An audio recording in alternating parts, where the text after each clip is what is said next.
Wake that ass up. Early in the morning. The Breakfast Club.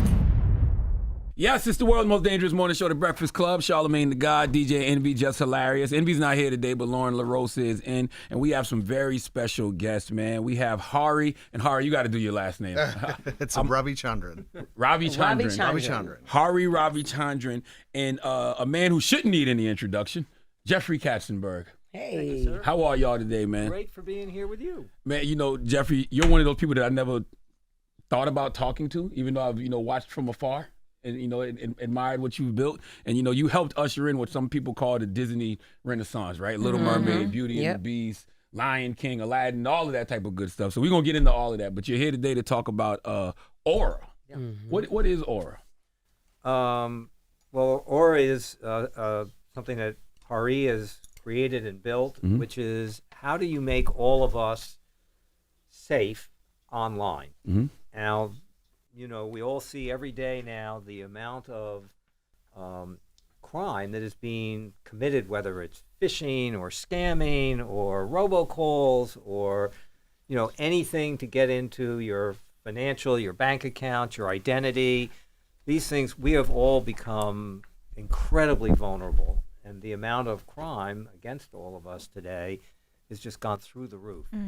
And so what Arce has built is this amazing platform that protects you and your family online. Nothing like it out there. I'll let him talk more about it, but of all the things that I have been associated with, I couldn't be more proud of this, particularly the latest, newest version of it, which is the thing we really wanted to share with you, which is how do we help our kids online? Because they are the ones that are the most vulnerable today. And it's about their mental health. Absolutely. So we can dive in as much as you like on that. Well, was it a personal experience, Arce, that got you into the world of digital security? Did something happen to one of your kids? Or? Yeah, well, look, both parts of it, the first version of what we built and the second part actually was from personal experience. The first one, I think it was like 2017, I was applying for a mortgage, I think, and it got rejected. Took a look at it, and it turned out that somebody had actually stolen my identity, and, and there was a bunch of things on there that I'd never seen before.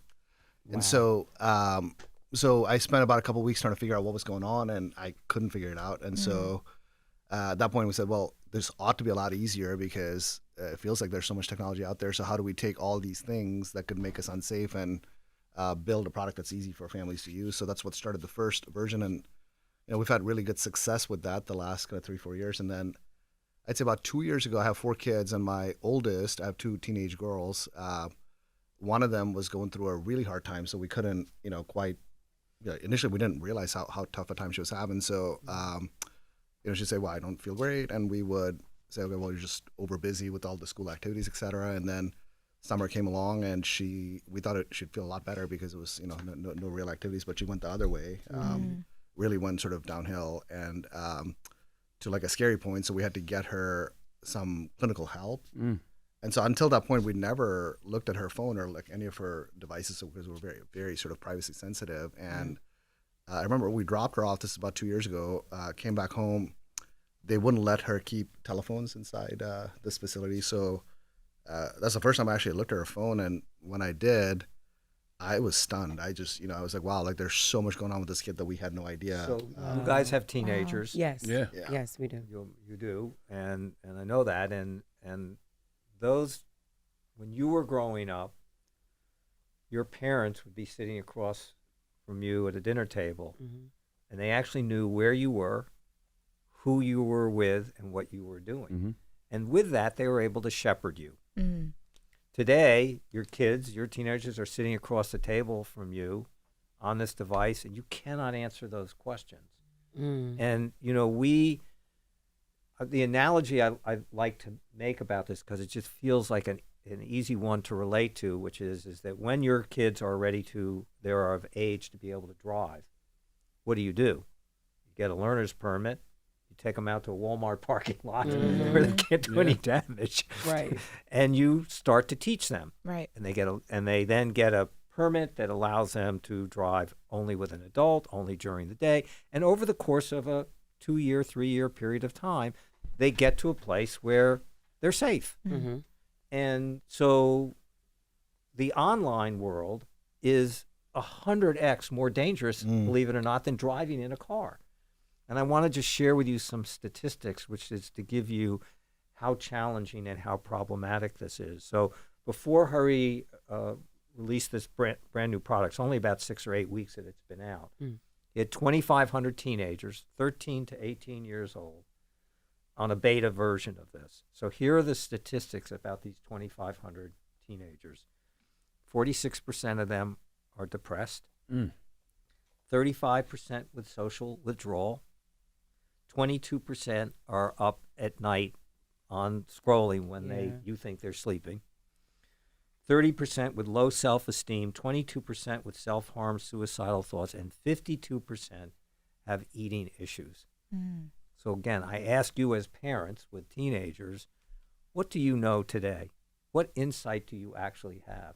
What tools do you have to be able to onboard them into this world? There's a lot of great stuff around social media. There's a lot of reasons why you do want them on there. But you don't let a kid in a car today without onboarding them. And even when they are on board, you make them wear a safety belt, a seat belt.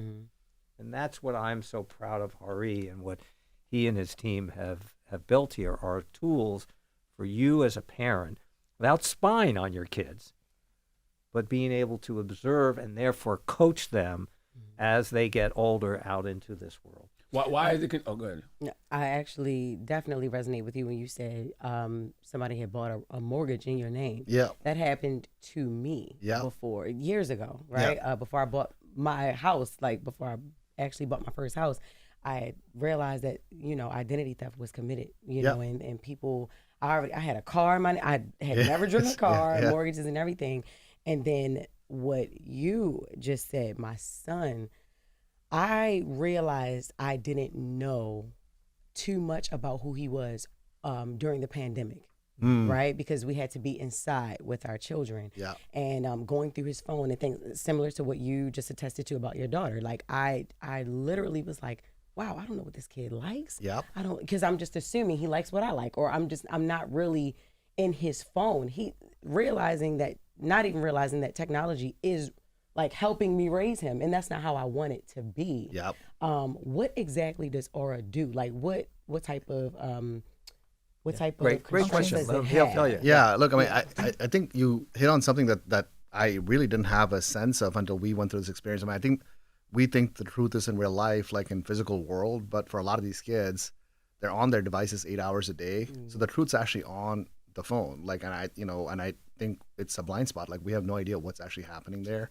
So really the questions as I was going through this experience personally that were on my mind were, the first one was, is my kid safe? Are they like, whether it's sort of like, scary things online or just mentally and emotionally, are they safe? The second is, well, they're spending 8 hours on these devices. What are they actually doing on these devices? And can I as a parent do anything about it? Those are sort of the three things we set out to go try to help parents with.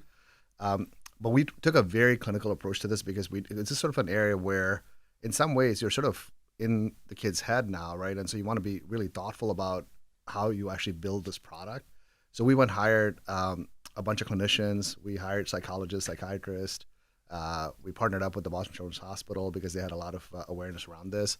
So what we came up with was a system that based on everything from something as simple as how quickly they're typing on their phone to haptics, how hard they're pressing the keys, to what apps are they using, to sort of patterns of sleep irregularity because they pick up their phone when they're not sleeping, so we can tell that. So we took all these things and came up with a system that, look at markers for everything from, hey, is my kid doing okay? Are they anxious? Are they stressed out? Or what's their social behavioral patterns? So this is what Are there AI changes? is actually made possible, right? Yeah. So when you talk about the things about innovation that are going on and the positive things around AI, this has got to be near the top of it, because without these tools, which didn't exist literally 2 years ago, this was not possible. Why is the focus of Aura on cybercrime and digital security? Because it feels like it should be focused on protecting kids' emotional and mental well-being. Like, how does the cybercrime connect to the mental health of it all? It started, 6 years ago on cybercrime. Okay. So here's an interesting statistic. So 3 years ago, burglaries in your home. Somebody comes into your home, steals jewelry, a little bit of cash, some electronics. $3 billion a year, $3.2 billion a year. Digital theft was $2.8 billion. In 2024, physical robberies was at $4 billion, and digital online crime is now at $15 billion. So just you see, this is just going. We are all being scammed. We are all being, and there were no tools to protect us. So this started out with what was clearly, that old line, skate to where the hockey puck is going. Absolutely. So it was clear that cyber crime was on the rise and going to be huge, and there were no real tools to do that. Ari then had this personal experience 2 years ago with his daughter and went, well, you know what? I like protecting my financial assets, but honestly, protecting my kids is 100 times more important for me. Right. And so he went, which is what I love about him, he went from being a great entrepreneur executive into a mission-driven entrepreneur, and is now, when you have mission, you have purpose. And I think, one way to think about it, again, this was not too far off what we started doing. So I think it's a great question because it feels like two different things, and it actually isn't, because the core view that we had when we started is what is sort of the trend line of technology and how it affects families and consumers, right? So if you go back in time, go back to the 90s, you had a desktop computer to keep you safe. All we had to do was put an antivirus in your computer, and that was it, right? I mean, you were fine, no worries. Fast forward a bit, the internet comes along. Now you got a bunch of other safety issues, which are things like, when you're talking and connecting, are there now new safety issues? So now you've got great technology, but you got some new problems. Then fast forward, you get the smartphone. Now you got a whole other wave of headaches. Then fast forward, you got social media. Now a whole bunch of other stuff. Fast forward, you got AI. You got a whole bunch of other stuff. So really, the way we always thought about it is there's this continuum of how to keep people safe as they're adopting technology.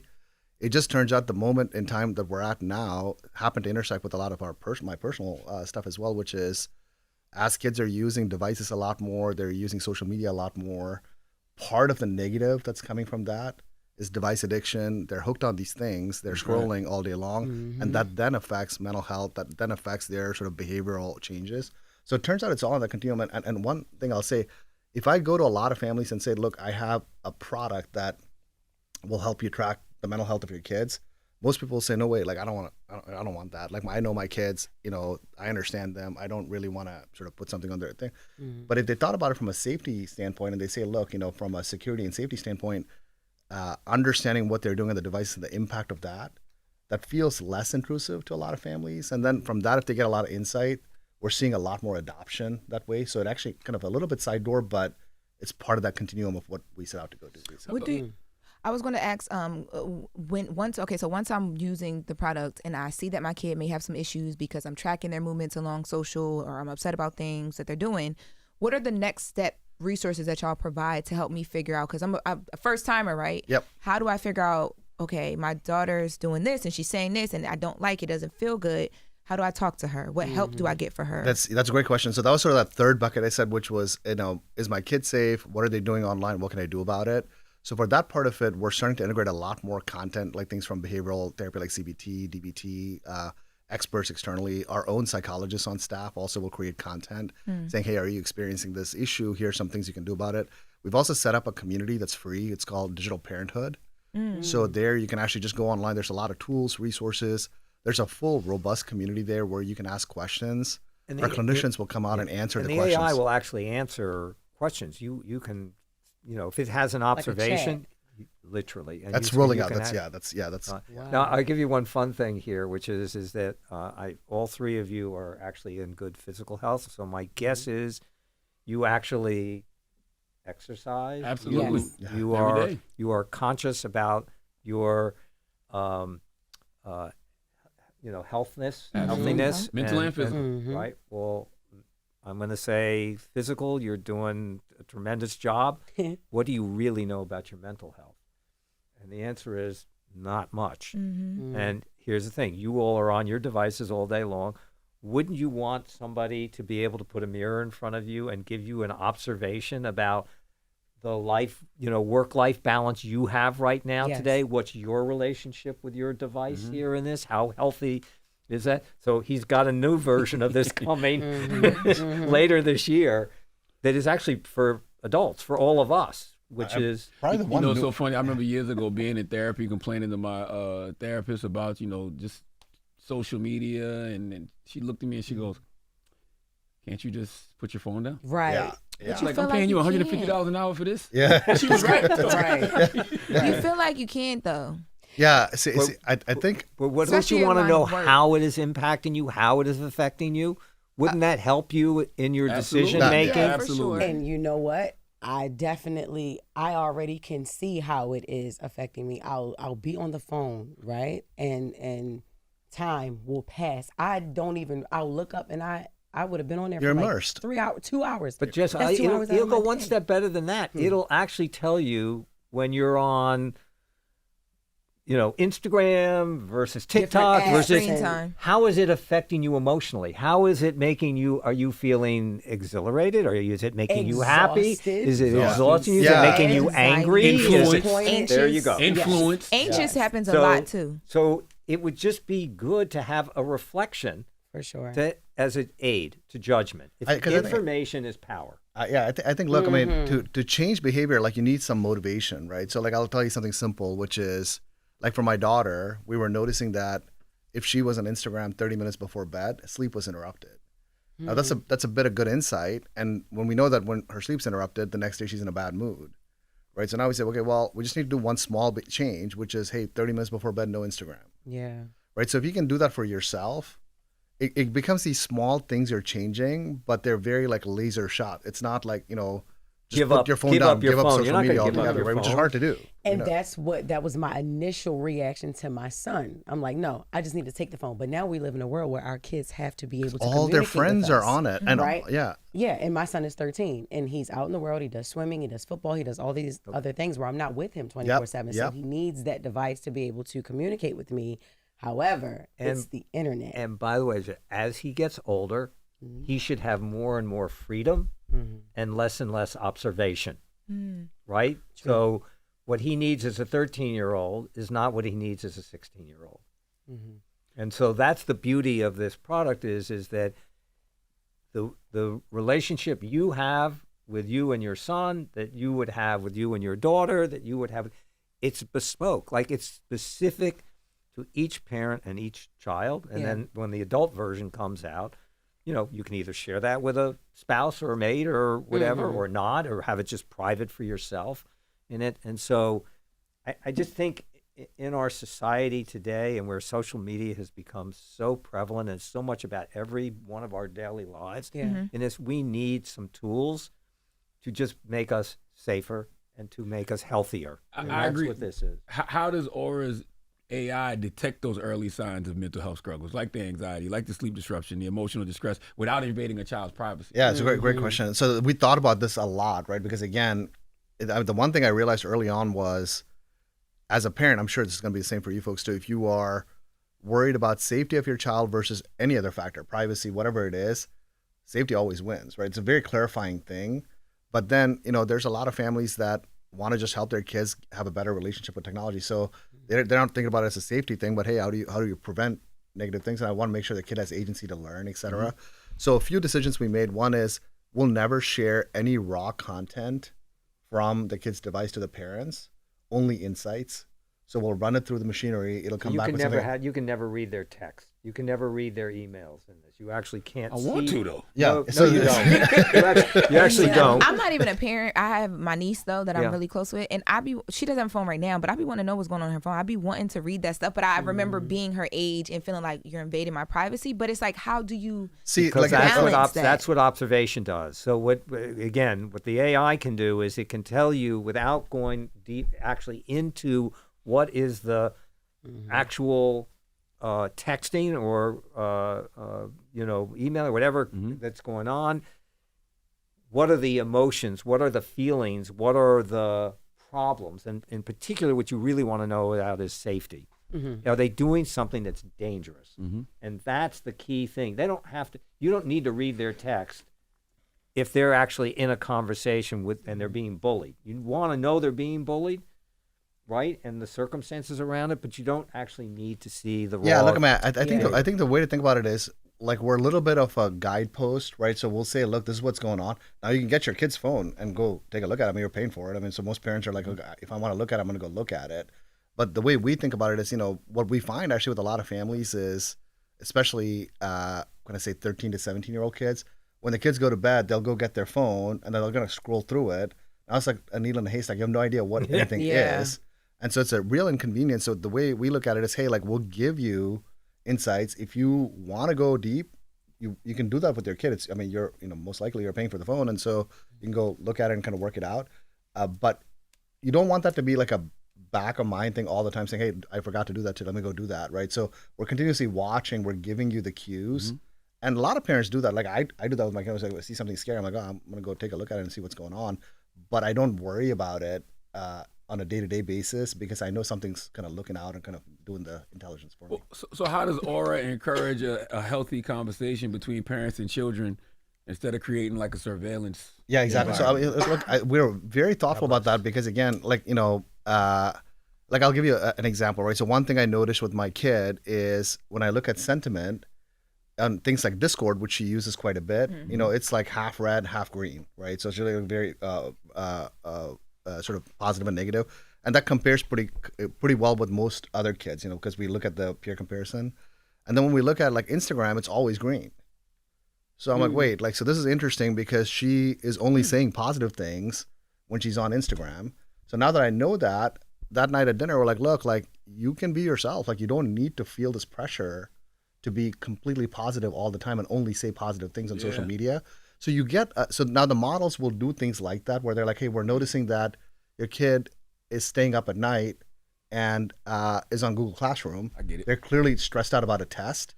Now it's a conversation starter, right? Because to your point, which is like, we don't know what's on these kids' minds. Yeah. And they don't want to tell you because it could be some combination of, I don't want my parents prying on me to like, I don't want to stress them out, right? It could be some combination of these things.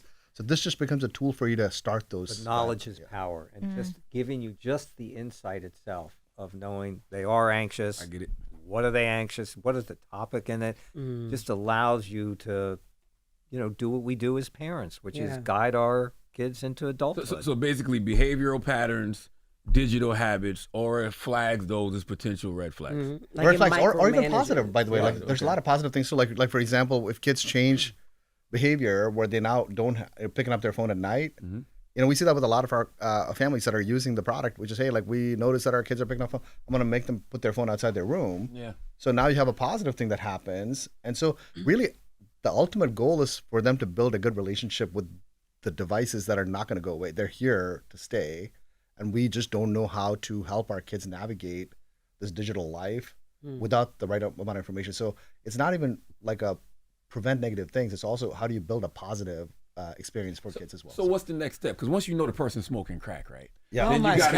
gotta look at it like it is a little bit that. Like, once you know the person is addicted to something, because this is what it is. It's an addiction. Yeah. Once you know about the addiction, so what's the next step? What's the help? Yeah. So I mean, it starts with small changes, right? You don't want to go jump into and say a bunch of these things. Like with my kids, it was basically, look, like my job is to make sure I've got you well guardrailed. That means for me, you can't keep your phone here at night. You can be on social media, but it can't be over a certain amount of time. There are these certain things. Now you come up with a set of rules that feel fair to them, and you feel like you can include them in that journey and start to drive. Because you're not like, if you just take the phone away, I don't think it's like a sustainable thing because all their friends have it. Because even like the best sort of advice you get is, wait till they're 16. Well, 16 to 18 is still pretty scary. Like, I mean, you still got to kind of, make sure that the things are okay there. So I think it's basically getting the information and then coming up with a set of like guideposts that help these kids, get better with it. And what's happening is that the more kids that and parents and families we're getting on this, the more information we're getting. And so now it's actually getting to a place where it's starting to be predictive. And so here's an interesting thing. If you have a, call it 12 to 14-year-old, 15-year-old girl, and she downloads a calorie tracking app, your first instinct is, okay, well, that's not shouldn't be a big deal. Like she wants to learn a little bit more about, how to eat well and be healthy, right? Well, unfortunately, we know that mostly that is a first step onto a slippery Restricting. slope, Yeah, restricting. right? And so, Especially at 14. right, Yeah, and so you just want to have the conversation. Hey, I noticed that you did this, and what are you thinking? Yeah. And that conversation alone is worth its weight in gold. Mm-hmm. Right? You just to get that on the table and for you to have that knowledge and to have an open conversation, that's, again, it's Yeah. So it micro monitors Yeah. specific activity. Yeah, everything from Like, what apps you're downloading, how you're using them, how is it affecting your long mood, you're on there. how long you're on there. Yeah, and then it tries to distill that all down into something that a parent who's busy and have a lot of other things can just look and say, okay, I get it. I got to go, have this chat with my kid type of thing. So Basically. here's how crazy it is. You know that it can tell based on how fast you're typing and how hard you're pressing. If you're angry, Yeah. Your mood anxiety, Yeah. panic Wow. attack, yeah.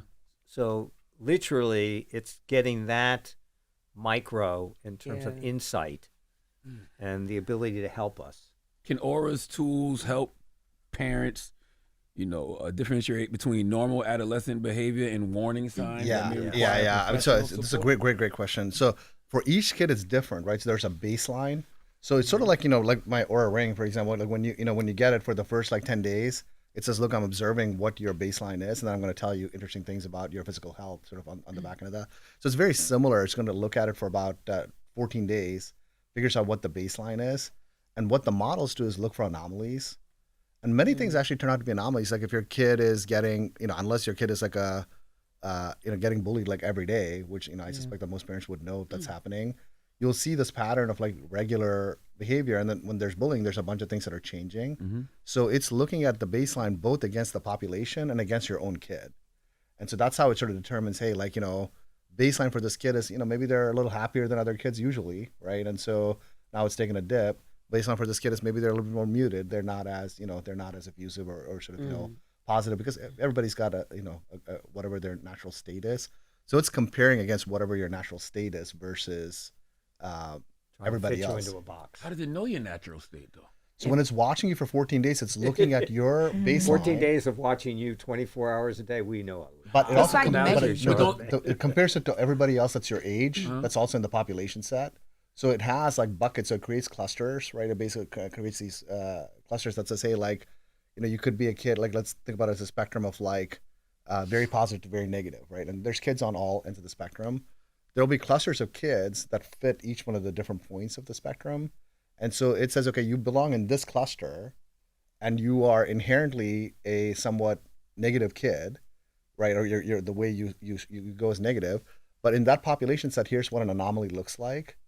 And even inside that population set, you look like you're having an anomaly. So it's looking at both that population and looking at yourself, basically. But in his I think what he's saying is also what I'm trying to understand too. Like if your natural state, how would it ever be able to, catch on to what your natural state is if you're on the phone? Like if they can only detect your state from being on the phone. Yeah.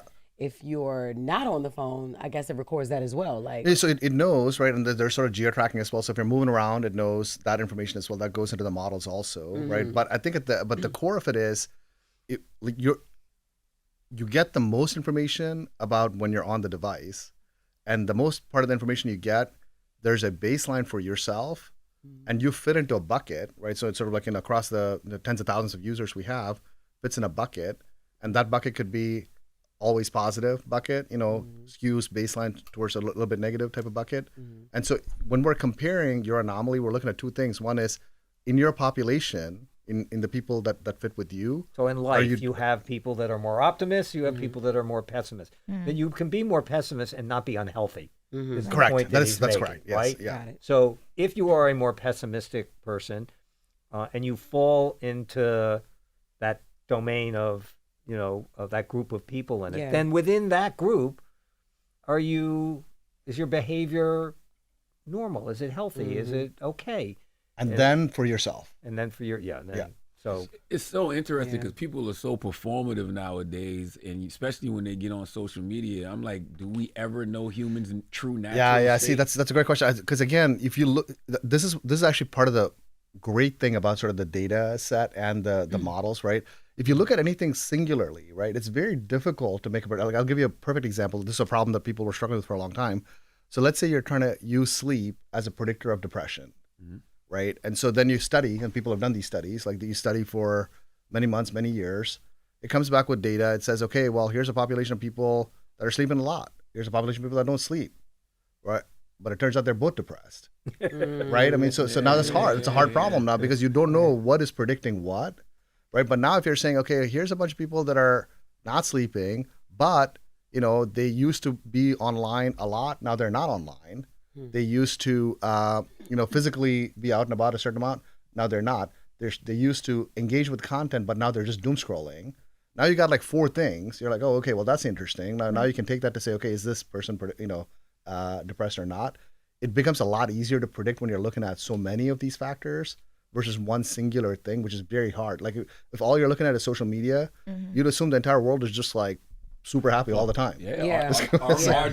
Are ridiculous. But I was gonna say, if you're a kid, right, in the climate, like I had to have a conversation with my niece during all the election stuff because she was seeing stuff on TikTok and was bringing it up in conversation. I'm like, oh, the stress, the extra anxiety. You do that. No, but I'm 33. My niece is 9 years old. Yeah. So like my niece is on TikTok and she's having a conversation with me about like she brought up Proud Boys and I'm like, who's talking to you about that? And she said she saw a video on TikTok of someone breaking things down. And I wanted her to like talk to me about what she felt and how so I could like, I don't know, it just was like a weird thing to talk to a 9-year-old about. Yep. So in situations like that, like how good is your AI at detecting if those stresses or mental things are coming from political driven things so that you can let the parent know, hey, because of what's happening right now, this is what your person or your child is going through. We're not there yet, but it's sort of a work in process, I would say, in the sense that, when you see the entire population stress go up, so let's say you belong in this bucket of 13-year-olds that, are sort of, in the middle, right? Not super happy, not super sad, like whatever the bucket is. And when there's a stress or anxiety that's a macro driven thing, like the election or something like that, the entire population sort of stress level rises and you see content engagement with that kind of content across that entire population. So that's now a tell, but you need to have enough people in each of those buckets for us to get really good at that. And we're just starting to ramp up now. So we're not quite there yet, but what we can do now is very specific to you, or to your niece, which is, hey, this child is now engaging with a lot of content that's new for them, and stressing them out. We're seeing that mood has fallen quite a bit, or they are now like talking to their friends a bunch about a test that's coming up next week. They're stressed out about that. So we can get very granular about that. Like we had one case a couple of weeks ago where there's a kid, and we ended up. So I'll tell you a little bit of this one. A kid that was up at 2 a.m. looking at testicular lumps, right? And Did we're he like, have one? well, see, we don't know if he did or not, but the question was for our medical staff was, hey, like, is this something we should tell the parents or not? Now we know this, right? And so they ended up kind of figuring out a process to kind of be able to inform them without kind of scaring them, type of thing. So you can get very specific, and then the question for us becomes this thing between, hey, like we know this now. Is this something we should be telling the parents and stressing them out or not? And so the standards we've adopted is if the kid in real life was talking to a psychologist, would the psychologist call the parent? Right? And so that's why we have a full clinical staff, which is, hey, like, and it'd be like weird things like, oh, like we found out this kid, who's underage is drinking. That's part of adolescence, and people go through that process. We all probably did, when we were younger. So if you're just thinking about it from a technology perspective, you would say, okay, well, just tell the parents like they're drinking. We were like, no, let's go talk to the clinicians. Clinicians said, well, how old is the kid? Have you seen other instances of them drinking? Can they drive? Because these are all the things we're thinking about before calling the parents in real life. So that gets turned into the model now, right? So it becomes much more of a proxy for that versus just spying. Now, I imagine that you guys at least, definitely wanted to get here, Jeffrey and Hari. I think. So say, for instance, we got another situation, right, where there's a kid and he searches, he's planning a school shooting or something like that. Will we be able to get to that point where it alerts authorities or it alerts you and it tells you, I think you need to call the police because your child So those are very, actually, those tend to be very clearly defined. So there's just regulations. Like if you're like, for example, if you thought about it as a psychiatrist, right? A kid says, look, I've been feeling really off. I plan to go shoot a bunch of people in my school next week. Now the clinician has to do a certain set of things. They have to call authorities, they have to call the parents, they have to go. So those are very clearly defined, and they tend to be easier. It's more those gray area ones that are actually like more like, hey, like what, for example, we take a stance that, gender, identity, sexuality, we will not, sort of have that be in the models. Absolutely. Right. And so those are kinds of, even though we find that a lot of kids, and there's a lot of data around this, that are struggling with identity or sexuality tend to have higher proclivity towards depression. Yeah. Right. But we're like, look, we can tell the parents that they are feeling off, they're feeling sad. But the reasoning for that, that's really the family's job to actually try to figure it out. Take it from there. Yeah, exactly. Got Yeah. it. So, Man, this is such a fascinating conversation. I want to ask y'all a couple more about Aura, but then I want to talk to you, Jeffrey, just about the entertainment world, because you've been one of the best at it. But we know comparison is the thief of joy, right? So that's why these kids are depressed and dealing with a lot of mental health issues. Not even just kids, just people, all period. of us, yeah. Because social media is constantly making them compare their lives to others. How does Aura stop that? Yeah. Look, I mean, I think in some ways, right, like I think our tendency is to find like one or two things and say, hey, if we change that, everything gets better. I think just systematically our culture has changed a lot, right? I mean, so there's no going back anymore, right? I mean, social media is here to stay. There's some good that comes out of it too, because kids that are very introverted now have a community, they can speak, they can interact. There's a lot of positive that comes out of it. So I think in general, the notion that there's like one or two things you can do, like, hey, stop comparing yourself on social media, things are going to be better. I don't know that it actually, that feels like a very one single tangible thing you can do.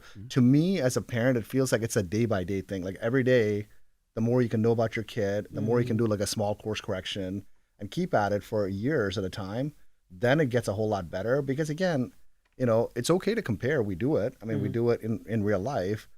And it's okay to, to kind of think about what other people are doing, et cetera. We do that in real life. The problem happens when you do too much of it, then you fall off a cliff, right? And so that's really what's been happening with technology, is that a lot of these things that we do in real life, we made it so accessible and easy that it just hits those neural pathways, and you're like doing it more and more and more till you fall off the cliff. So a lot of what we think about is how do you make these small course corrections so you don't get to that point where you're just dropping off, basically, I guess. So what are some ways that Aura reinforces positive digital behavior, and how important is that in shaping like long-term mental well-being? Yeah, that's huge, because that really is the long-term goal for us, which is, let's say you see a kid where for 8 days in a row, or 6 days in a row, or 5 days in a row, it's just a lot greener than other times in the past where they had half and half red and green, basically, right? In that situation, we can now go back and say, okay, well, what is it that drove the green, right? I mean, they were sleeping more. They seem to have spent less time with certain kinds of social media. They seem to have had better peer relationships. They seem to, so you can pick up all those things. And that's really the blueprint you want to create for these parents, which is, hey, like the best version of either you or your child, or, for your family, is when these things seem to kind of line up. It's not perfect, but it gives you sort of a good footprint. And if you can get that, then parents can say, oh, look, I kind of have a playbook now. I know that if I can get my kid off these 5 things, it's like saying, eat your vegetables. Right. Yeah. I mean, so if you can get them that version for their phone, it actually could be pretty helpful. Man, I'm putting y'all on the spot. Every year I do something called the Mental Wealth Expo. Oh, that'd be great. Oh, yeah. And it's like 4,000, 5,000 people. We used to do it in Manhattan. We're moving it someplace else, but it's in the city, close to the city. And it's literally, I bring in psychiatrists, I bring in therapists, I bring in spiritual leaders. I would love to have y'all at the We Mental would Wealth love to be Expo. here. This is Y'all need to be there talking about Aura. We're in. I love it. We're in. We I love love it. That'd be fantastic. When do you do it? Do you know what dates? Times? I do it around World Mental Health Day. This year it's going to be on October 11th. Yeah, it's going to be on October 11th. We'll be there. We'll figure it out. Don't bullshit me, guys. No. We'll be there. For sure. Were you looking at me or him when you said that? Be clear here in this.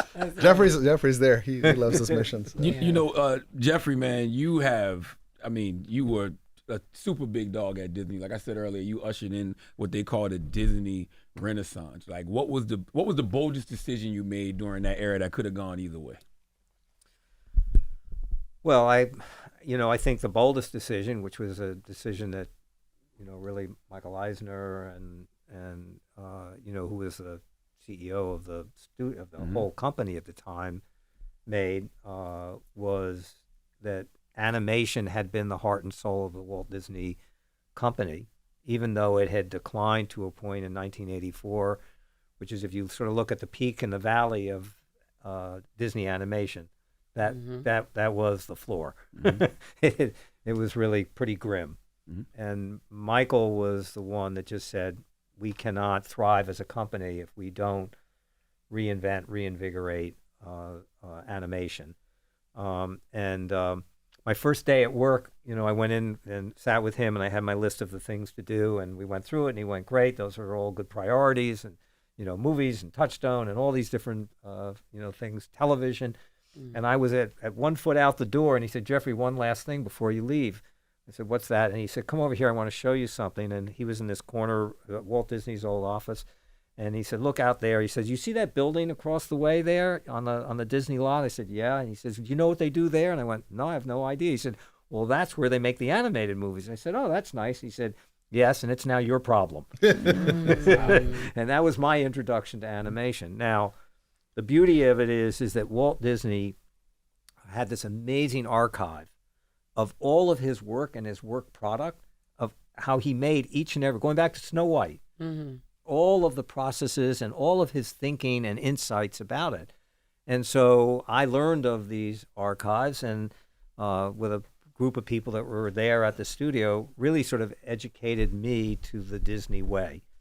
And when I think of the things that were the sort of the tent poles of the sort of rebuilding Disney animation, all goes back to Walt. So here, a handful of things that I just learned immediately, stayed with me every day. He said, we make movies for children and the child that exists in each of us. Wow. Now, could there be anything more pure and simple and a North Star? Right. So that little saying was on my desk, and every day, that's the first thought of the day. What are we doing? What is our purpose here in this? What are we doing in terms of the goal of our content here? He said, my movies are only as good as their villains. So now, let me share with you the villains for me. Ursula, Jafar, Scar, Gaston, Farquaad, Tai Lung. I can go through all the movies that I've made, animated movies in my career. We always had great villains. And, I could go on and give you more of those, but he had these amazing, amazing insights of just great storytelling. And then there were things that were just pure, fortuitous luck. David Geffen introduced me to Howard Ashman and Alan Menken, who had done Little Shop of Horrors. And that was like one of my favorite movies back in the day. Well, Howard and Alan really became like our guardian angels of like, how do you make movies that are musicals again? Because as an art form, that had been forgotten for much of Hollywood, and for sure, I think, at Disney. And so, in the world of things, if you had to pick between lucky and smart, pick lucky every time.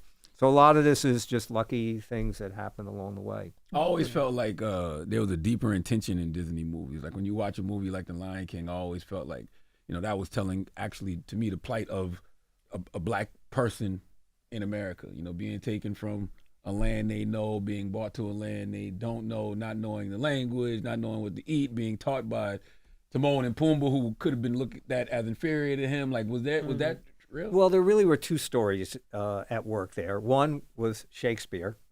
It's called Hamlet. So let's give as much due as we can. The other is an experience that happened to me very early in my life. It's the specifics are not as important as the lesson that I learned. Did you met somebody that tried to make you eat bugs? Nearly.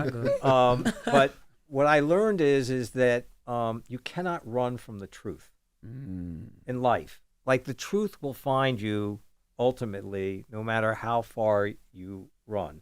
And so the way that was realized, it's not how it happened to me in my life, but because these are fables, they're not literal. But the way we realized it in the movie, and it was the thing about the movie that was most personal to me, is that Simba believes he was responsible for the death of his father, which we know he was not. He was set up by Scar. But that's that's his impression. His point of view is, oh my gosh, I did this irresponsible thing and my father died as a result of it. And what does he do? He runs. And he runs and he runs and he runs. And no matter how far or how long he runs, it haunts him. He cannot escape that truth. Can't And run from the yourself. only thing that frees him Wow. is when he returns home and faces his truth, which is his family and his, Nala helps him, sort of come back and face his truth. And so, Walt Disney always, again, said that, my movies are, and these were not his literal words, are opportunities for learning lessons. And so he embedded in every single film, we tried to do the same, just great life lessons that you could see through these animated cartoons done in a way that, was very kid and mom and family friendly, that are just hard lessons that are important to learn. And every one of these movies has something fundamental at the core of them. There is a message. It is with intent that he would do it. Sam Goldwyn had this great saying in the live action movies, which is, if you want to deliver a message, call Western Union. Now, I know today nobody listening to this show actually has any clue what Western Union is. Yeah, right, I do. I know I do. Yep. All the friends I had in jail. And I was on the other side. I was sending people money in jail. That's what I was doing. Oh, yeah, because he said friends. Yes. Oh, well, when you see, knowing that the life lessons, like this overall good conversation is what the animations are originally set out for, when people turn that into like the conversations they have around like Snow White and like all of the feminist conversations and things of that nature, how does that make you feel?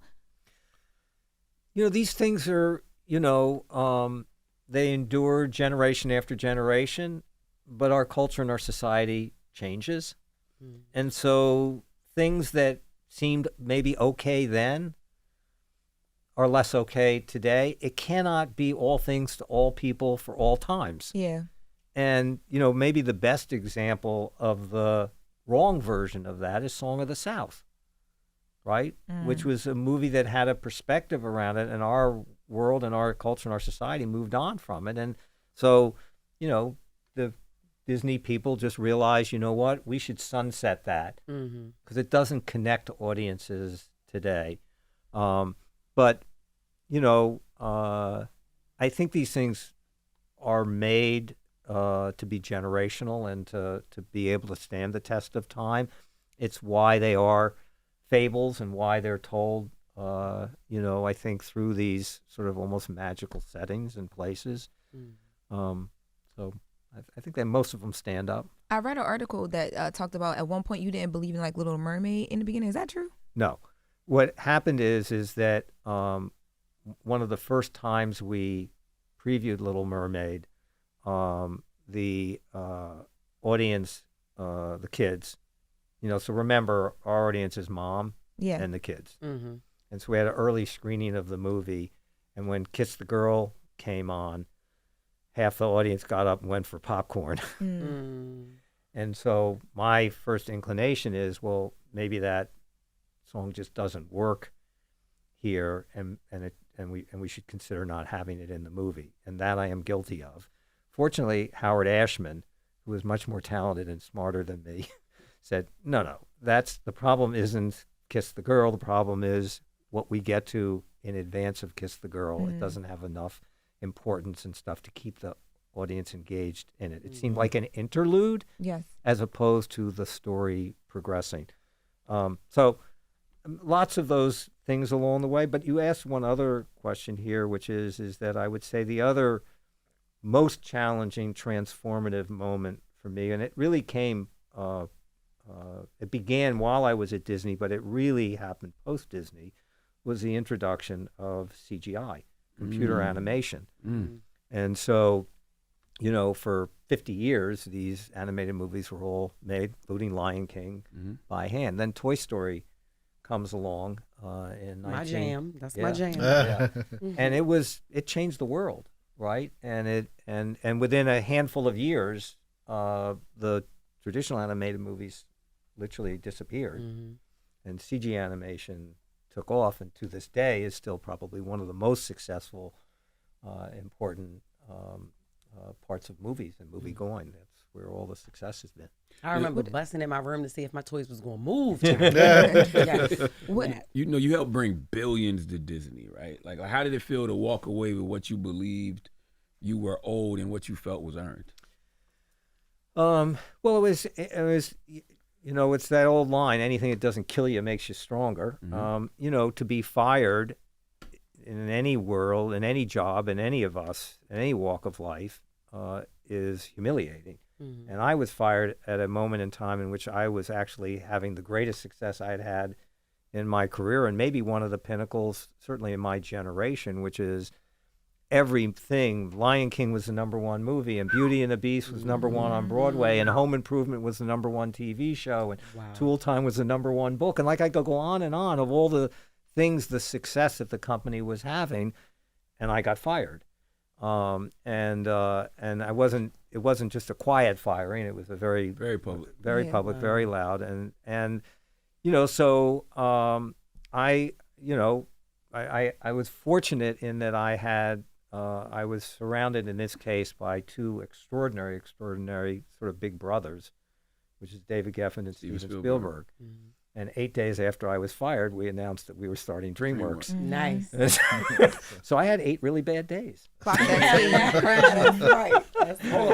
And that goes into the WTF category. Mm-hmm. Jeffrey, you did Home Improvement. Yeah. Yes. I know that's right. That was my jam too. I actually, a wonderful thing, which is that Tim Allen was in Canada doing some, and an executive at the Disney company came in one day and showed us this video of him, and we were, and this is literally the beginning of his career. We were all completely mesmerized by him, and went out and chased him, and got this amazing showrunner creator who built a great show, Home Improvement, around him, and it was one of the great successes of the '90s.